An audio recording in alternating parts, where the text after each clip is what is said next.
गई कि निकाह हुआ नहीं, ज़्यादती का निशाना एक बंदे ने आपको बनाया और आपने उसकी बच्ची पैदा कर दी। उसने कहा था मैं निकाह करूंगा, ठीक है, और लेकिन उसने नहीं किया। आप लोगों की गलतियां आज कसूरवार या नतीजा तो इसको भुगतना पड़ेगा। तो उसकी माँ कहती इसके साथ सिर्फ मज़े लूटो, निकाह नहीं करना, ठीक है, बेशक बेटी पैदा होगी तो फिर क्या हुआ। डीएनए की ज़रूरत क्यों पड़ी? जब ये बच्ची पैदा हुई तो कहता है ये मेरी है ही नहीं, ये किसी और की है। ये चंगड़ से लोग हैं, गंदे से लोग हैं, ठीक है, इनको पैसे दे के इनका मुंह बंद करवा दो।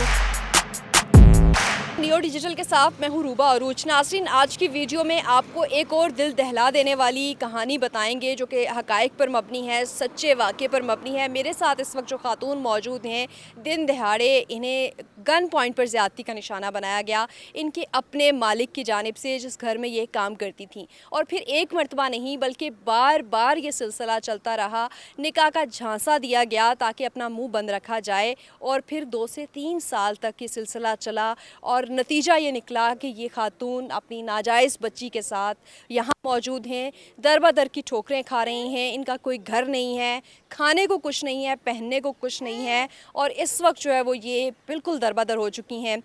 जो मुल्ज़िम हैं इनके, जिनके ख़िलाफ़ इन्होंने FIR भी दर्ज करा रखी है थाना फैक्ट्री एरिया में, और उसके बाद DNA के लिए थाना मुस्तफ़ाबाद में सारा मामला हुआ। वो PTI के जो साबिक MPA निशात खान दहा, उनके दामाद जिन्होंने ये सारा मामला किया। मज़ीद कहानी इन्हीं से जानते हैं। सबसे पहले तो बहुत अफसोस हुआ, आप हिम्मत करें, हौसला करें। यकीनन आपने इस सारे मामले से अगर लड़ी हैं, यहाँ तक पहुँची हैं, तो हिम्मत दिखाई है। लेकिन क्या समझती हैं, आपकी कहाँ गलती थी? जो इसके वालिद हैं आपके मुताबिक, उनकी क्या गलतियाँ हुई? देखें, आप लोगों की गलतियाँ आज कसूरवार या नतीजा तो इसको भुगतना पड़ेगा।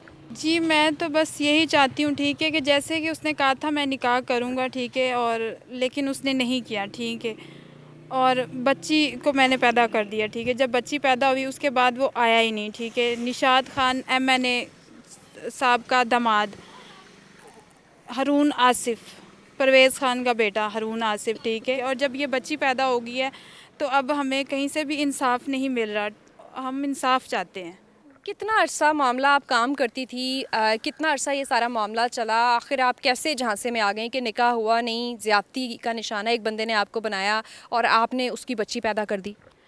जी, उसने सबसे पहले घर आया, माज़रत की, सबसे माफ़ी मांगी, ठीक है, और अपने घर वालों को लेके आया, ठीक है, माफ़ी मांगी मेरे से, मेरे घर वालों से कि ठीक है मैंने इसके ज़्यादती किया, तुम थाने में ना जाओ, तुम अदालत में कहीं इधर उधर ना जाओ, मैं जो हुआ मैं मेरे से होगा मैं करूँगा, ठीक है। लेकिन बस वादे करता रहा और कहता रहा करूँगा, लेकिन उसने ऐसा कुछ नहीं किया, ठीक है।